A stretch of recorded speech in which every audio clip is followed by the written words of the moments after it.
He hadn't eaten a home-cooked meal in 2 years. Not since she died. He had a chef. He had a housekeeper.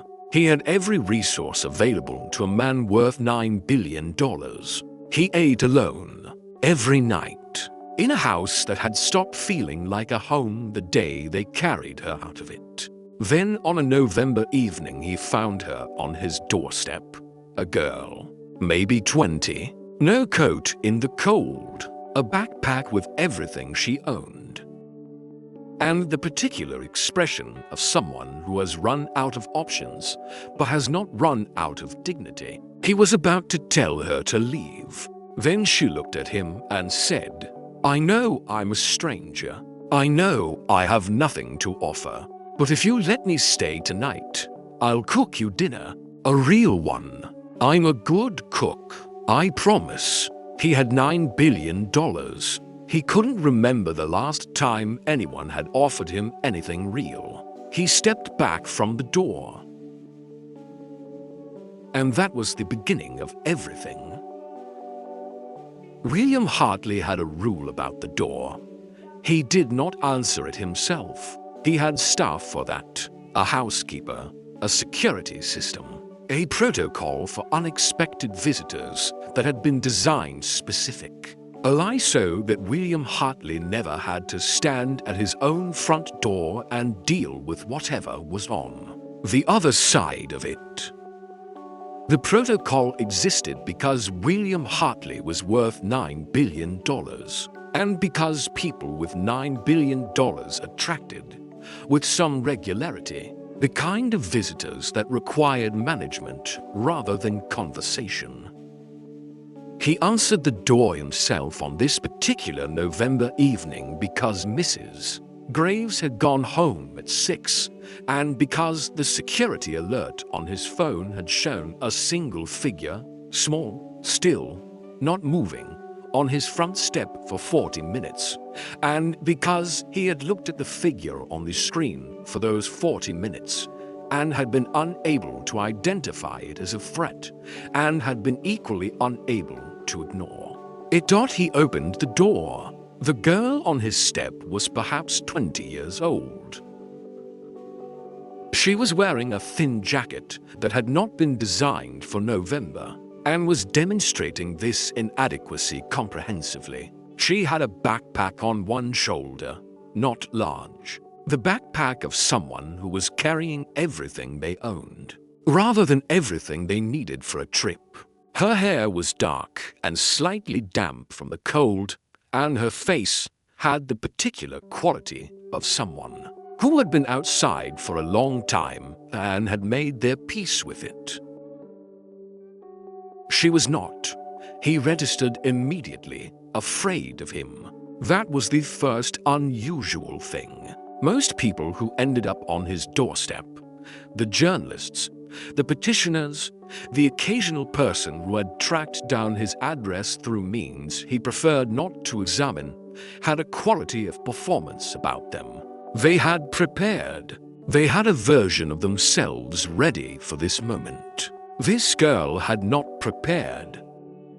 She looked at him the way you look at a door you have decided to knock on, directly, without apology, with the expression of someone who understood that the next 30 seconds would determine something important and had decided to meet them honestly. "I know this is strange," she said. Her voice was steady. "I know I'm a stranger, and you have no reason to help me. I've been walking since this morning, and I'm very cold, and I don't have anywhere to go tonight." He looked at her.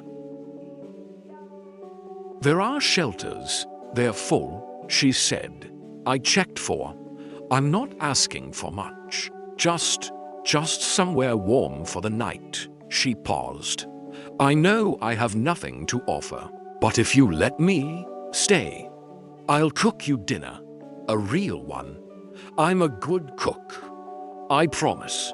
He looked at the backpack, at the thin jacket, at the November dark behind her, and the particular stillness of someone who had said the thing they came to say and was now waiting for the answer. with whatever dignity they had left. "You'll cook dinner," he said. "Yes," she said. "You're offering to cook dinner," he said, "to a stranger whose house you want to sleep in." "I know how it sounds," she said. "It's all I have." He stood in the doorway of his $9 billion house and looked at a girl with a backpack and a thin jacket who was offering him the only thing she had. He thought about the dining room table where he had eaten alone for 2 years. He stepped back from the door. "The kitchen is at the end of the hall," he said. He sat at the kitchen table, which he had not sat at in 2 years, which had become a room he passed through rather than occupied, and watched her work with the particular attention of a man who had forgotten what it looked like when someone cooked because they wanted to rather than because it was their job. She had found everything she needed without asking, had opened cupboards, and assessed their contents with the quick efficiency of someone who was used to working with whatever was available. She had found onions, garlic, tomatoes, pasta, olive oil, and a collection of herbs that Mrs. Graves kept stocked and that William had never once used. She cooked without narrating it. That was the second unusual thing. Every chef he had employed had explained things, had described what they were doing and why, and what the result would be. This girl cooked in silence, focused, efficient, occasionally tasting and adjusting with the unself-conscious confidence of someone who trusted their own judgment.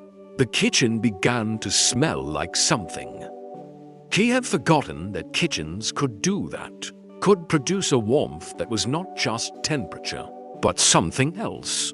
Something that had to do with the particular alchemy of food being made by someone who understood what they were doing. "You've done this a lot," he said. "My mother taught me," she said, without turning around. She said cooking for someone was the most honest thing you could do. You can't fake a good meal. "Where is your mother?" A pause. Small. "She died," she said. 3 years ago." He said nothing. "Your wife," she said. "The photograph in the hallway. She died too. 2 years ago," he said. She turned then, briefly, just enough to look at him directly. "I'm sorry," she said, not performing it, just saying it. "So, am I," he said. She turned back to the stove. He sat at the kitchen table in the warmth and the smell of real cooking, and thought about the last time someone had said, "I'm sorry" to him, and meant it without wanting something back. She set the plate in front of him 20 minutes later. He ate. It was. He held the first forkful for a moment, registering it. The best thing he had eaten in 2 years. Not because it was complicated or expensive or technically remarkable. Because it was made with attention. Because someone had stood in his kitchen and thought about what they were doing, and had done it with care. He finished everything on the plate. She sat across from him with her own bowl and ate quietly and did not look at him, with the expression people used when they wanted to be thanked. "What's your name?" he said. "Lily," she said. "William," he said. "I know," she said. "It's on the door." He had intended her to stay one night. He had been very clear about this, internally. In the way you are clear about things you are telling yourself rather than anyone else. One night, she would sleep in the guest room. In the morning she would be gone, and the house would return to its normal state of managed emptiness. He came down at 6 to find her in the kitchen. She had made coffee, real coffee, the kind that required the machine he had never learned to operate correctly. and was sitting at the table with a cup and a notebook, writing something with the focused concentration of someone who had been awake for a while. She looked up when he came in. "I made coffee," she said. "I hope that's all right. I'll leave after breakfast if you want. She paused. "I wanted to make breakfast first. As a thank you." He looked at the coffee. He looked at the notebook. She closed it when she noticed him looking, not defensively, just with the instinct of someone accustomed to keeping their private things private. "What were you writing?" he said. "Recipes," she said. "I write them down so I don't forget. My mother's ones mostly." He sat down. She made breakfast. Eggs, toast, the particular combination of simple things done correctly that produced something better than the sum of its parts. She set it in front of him and sat across from him, and they ate in the same comfortable silence as the night before. "Where will you go?" he said. "I'll find something," she said. "The shelters are full," he said. "They're not always full," she said. "I'll try again today." He looked at his eggs. "Mrs. Graves," he said, "my housekeeper. She's been asking for help with the house for 3 months. More than she can manage alone." Lily looked at him. "I'm not offering charity," he said.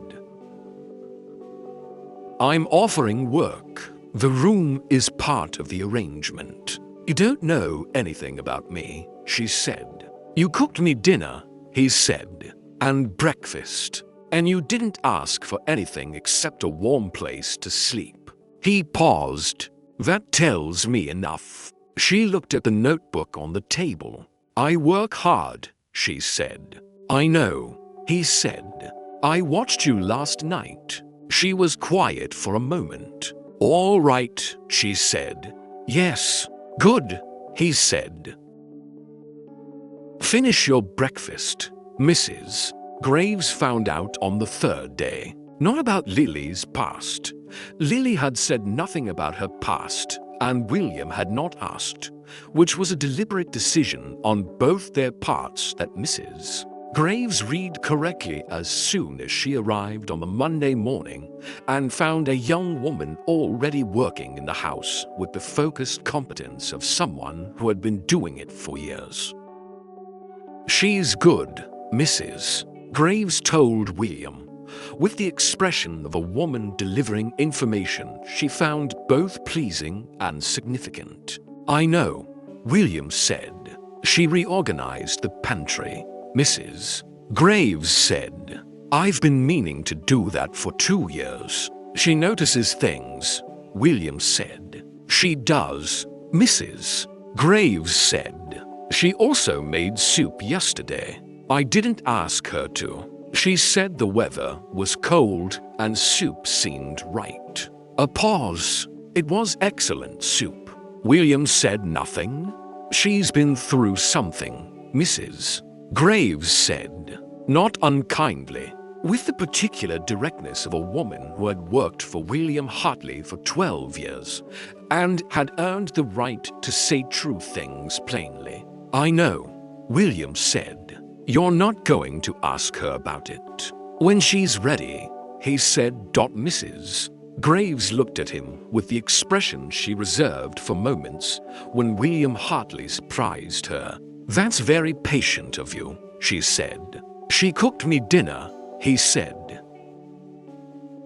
"The first night. She didn't have to do that." "No," Mrs. Graves said. "She didn't." He found out on the 2nd week. Not because he asked, because Lily told him. On a Tuesday evening in the kitchen, with the particular directness of someone who had decided that the truth was less costly than the weight of keeping it. Her mother had died 3 years ago. Her father had never been present. She had been in the city for 8 months, had worked 3 jobs simultaneously until the restaurant, where she worked most of her hours, had closed without notice. The room she had rented had required a deposit she no longer had. She had spent the last 2 weeks moving between shelters and doorways, and the particular geography of a city that was full of people and empty of space for people with nothing. She said all of it plainly, not for sympathy, for honesty. "I'm not going to be here forever," she said. "I want to save enough to get a proper place. I want to go back to school eventually. I have a plan." "What kind of school?"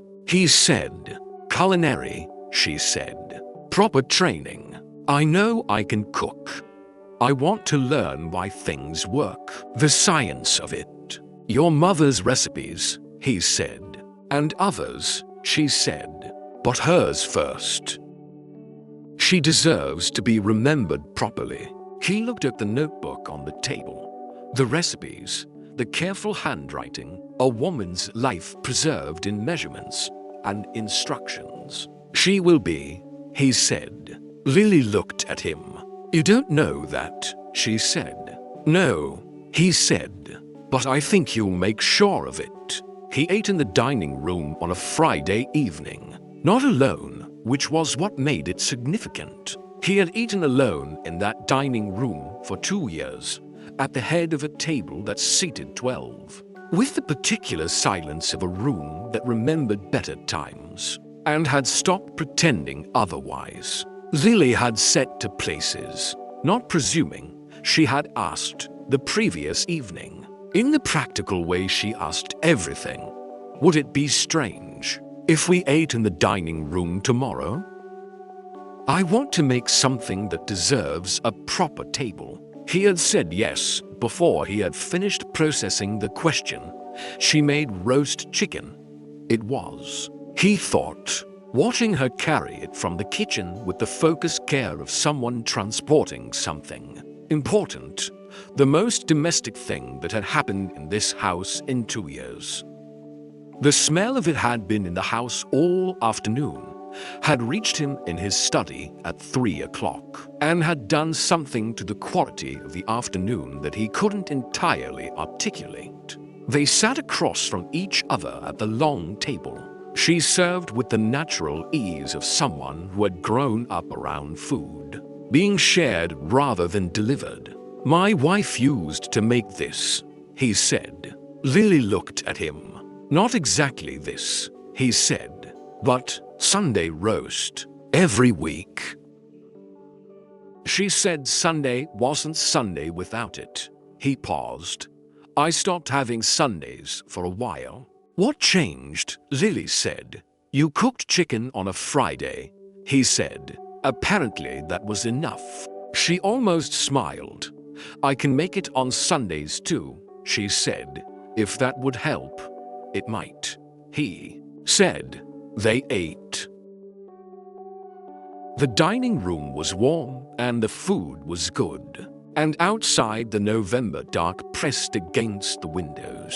And the house, which had been a beautiful, empty, well-maintained space for 2 years, felt, for the first time in a long time, like somewhere people lived. "Tell me about her," Lily said. He looked at his plate. "Her name was Margaret," he said. She was the kind of person who made things happen, without anyone noticing she was doing it. Events appeared, problems were solved, people felt better, and Margaret had been the reason for all of it, and was already onto the next thing. He paused. "She would have liked you." "Why?" "Because you cooked dinner for a stranger," he said. "That's exactly the kind of thing she would have done." Lily looked at her plate. "She sounds remarkable," she said. "She was," he said, "the most remarkable person I knew." A pause. Present company making a reasonable case. Lily looked up. "I'm not remarkable," she said. "I'm just practical." "Practical," he said. is underrated. He found her at the kitchen table on a Sunday morning with the notebook open and a cup of tea going cold beside her. She was not writing, she was reading, going back through pages with the expression of someone revisiting something important and making sure it was still there. He sat down. She looked up. Did not close the notebook this time. My mother's handwriting, she said. Sometimes I just need to see it. He nodded. She had a recipe for everything, Lily said. Not just food. She had a recipe for bad days. She called it that. 3 things. Make something with your hands. Eat something warm. Go outside for 10 minutes even if you don't want to. She turned a page. It works, mostly. Did you use it recently? He said. Every day for a while, she said. Less now, he repeated. The house helps, she said. Then, quickly, not. I don't mean the house specifically. I mean having somewhere. Having a kitchen. She paused. Having somewhere to cook. You can always use the kitchen, he said. I know, she said. Thank you. He looked at the notebook. May I? She turned it toward him. He read the careful handwriting, the precise measurements, the occasional note in the margin that was clearly not about food. This one is for cold mornings. This one she made when we were sad. This one for celebrations, any size. She was a good mother, he said. The best, Lily said. She did everything alone. Never complained. She took the notebook back gently. I want to be like that. Strong enough that the people I love don't feel the weight. You already are, he said. She looked at him. I found you on a doorstep in November, he said. With nothing. And the first thing you did was offer to feed someone else. She looked at the notebook. That was practical, she said. I needed somewhere to stay. It was kind, he said. Don't argue with me about that. She almost laughed. All right, she said. It was both. She made it every Sunday. It became, without anyone deciding it should be, the fixed point of the week, the thing around which the rest ranged itself. William began to notice, on Friday afternoons, that he was looking forward to Sunday. He had not looked forward to things for a long time. The house changed in other ways too. Flowers appeared, nothing expensive. Market flowers that Lily brought back on Saturdays, with the particular instinct of someone who understood that living spaces required life in them. Music came from the kitchen in the evenings. Not loud, just present. Windows that had been kept closed began to be opened in the mornings when the weather allowed. Mrs. Graves arrived one Monday to find William drinking coffee at the kitchen table. Actually drinking it, not leaving it half-finished, and reading a newspaper he had apparently bought himself, which was something he had not done in 2 years, because Mrs. Graves had always brought one, and he had stopped asking. She found Lily in the garden, hanging laundry with the focused efficiency of someone making good use of a dry morning. He's reading the newspaper, Mrs. Graves said. I know, Lily said. He mentioned wanting one yesterday. He mentioned it to you. We talk, Lily said. In the kitchen. In the evenings. Mrs. Graves looked at the house. He's different, she said. He's the same, Lily said. I think he was always like this. He just forgot for a while. Mrs. Graves looked at her with the expression she used when someone said something that required filing away. You're good for him, she said. He's been good to me, Lily said. That matters too. He called the culinary school on a Tuesday. Not for any reason he was prepared to examine directly. He had been thinking about it since this Sunday with the notebook, since this one for celebrations, any size, and he had arrived in the particular roundabout way that decisions arrived when you were trying not to make them, at the conclusion that some things were simply right, and that examining them too closely cost you the doing of them. He did not tell Lily. He told Mrs. Graves, who received the information with the expression of someone who had been expecting it and was pleased to have her expectation confirmed. "She'll argue," Mrs. Graves said. "I know," William said. "She'll say she doesn't need it." "She doesn't need it," William said. "She deserves it." "Those are different things," Mrs. Graves looked at him. "Margaret used to say that," she said quietly. "I know," he said. "I learned it from her," he told Lily on a Friday evening, in the kitchen, because everything important had happened in the kitchen, which he had come to understand was not a coincidence, but a truth about where Lily was most fully herself. She looked at the enrollment papers for a long time. "This is too much," she said. "It isn't," he said. "William, you cooked me dinner," he said. "On a November evening with nothing in your pockets and nowhere to sleep. You offered me the only thing you had." He paused. "I have considerably more than that, and I'd like to give some of it to someone who deserves it." She looked at the papers. "I'll pay you back," she said. "You already have," he said. "Sunday roast, every week, for 3 months. "That doesn't, Lily," he said. She stopped. "Your mother's recipe for bad days," he said. "Make something with your hands. Eat something warm. Go outside." He paused. "You gave me that. You didn't know you were giving it to me, but you did." He looked at the papers. "Let me give you something back." She was quiet for a long time. "All right," she said. Her voice was not entirely steady. "Yes." "Good," he said. "Finish your tea." She laughed. The real one. The one that arrived without warning. He had been collecting those for 3 months. She gave him the notebook before she left for school. Not permanently. She was clear about that, as she was clear about everything.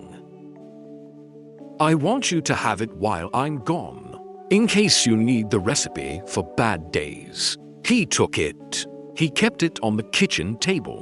He used the recipe twice in the first month, made something with his hands, which turned out to be bread, which he had never made before, and which required 3 attempts before it was edible, the results of which he photographed and sent to Lily, who responded with precise and affectionate corrections.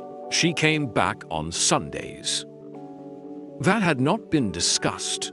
It had simply happened the first Sunday after she started school, when she appeared in the kitchen at noon with the particular energy of someone who had been doing something they loved and wanted to talk about it, and had made roast chicken, and they had eaten in the dining room, and it had been, he thought. Watching her describe the week's lessons with the focused enthusiasm of someone for whom the world had recently become considerably more interesting. Exactly right. "You're happy," he said. She looked at him. "Yes," she said. "I am." "Good," he said. "You are too," she said. He considered denying it. "Yes," he said. "I am." "That's because of the bread," she said. "Making things with your hands. That's your mother's recipe," he said. "She was usually right," Lily said. "She raised you," he said. "That's the evidence." Lily looked at her plate. "Thank you," she said. "For the school, and for the door, for stepping back. Thank you," he said, "for knocking." 1 year later, on a November evening, William Hartley heard a knock at the door. He answered it himself, not because the protocol had changed. Mrs. Graves was still there. The security system was still operational. The managed distance of a wealthy man's household was still largely intact. He answered it himself because it was November, and because he had learned, in the last year, that November evenings sometimes brought things worth answering for. Lily was on the step, not with a backpack this time, not with a thin jacket and everything she owned on one shoulder. She was standing in the same spot she had stood a year ago with a bag from the market, and the particular brightness of someone who had spent the day doing something they loved, and had come home. Home. He had not thought of it that way until this moment. "I made something," she said. "New recipe. I want to test it on someone with honest opinions." "I have extremely honest opinions," he said. "I know," she said. "That's why I'm here." He stepped back from the door. She came in, through the hallway, past the photograph he had never taken down, into the kitchen that smelled like warmth and the particular comfort of a space that had been properly used. He sat at the kitchen table. She cooked. The house was full of the right kind of sound, the particular noise of someone working in a kitchen they knew well, of something being made with attention, of an evening that had somewhere to be. He watched her and thought about a November night a year ago, and a girl with nothing who had offered the only thing she had, and how that had been, as it turned out, exactly enough. "William," she said, without turning around. "Yes, thank you," she said. "For last year." "Thank you," he said. "For this year." She turned then, briefly, the way she had on the first night, just enough to look at him directly. "Deal," she said. And she turned back to the stove, and the kitchen was warm, and outside the November dark was just the November dark, and inside the house that had stopped feeling like a home 2 years ago felt, completely, and without question, like one.